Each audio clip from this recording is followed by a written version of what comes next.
Original বারিলতিরাজ কচুর বীজ পুল। কখন বারিলতিরাজ কচু চাষ লাভজনক? প্রিয় দর্শক, আমার পাশে তিন ভাই দাঁড়িয়ে রয়েছে। এইটা আমাদের বারিলতিরাজ কচুর প্রজেক্ট। এখানে মোটামুটি প্রায় 25 কাঠা জায়গা রয়েছে। এইটা আমাদের বারিলতিরাজ কচুর নিচের হালাত দেখেন আপনারা, পরিষ্কার পরিচ্ছন্ন গাছ দেখেন, সব গাছে কিন্তু পর্যাপ্ত পরিমাণে লতি এসেছে।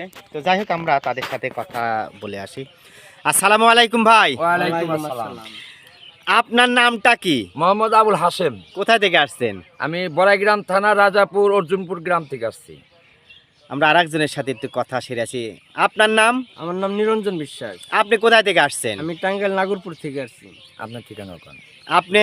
মোহাম্মদ জসিম। জসিম ভাই, আপনারা তো একই সাথে, তাই না? জি। তো যাই হোক, আপনি কতগুলো চারা নেবেন? আমি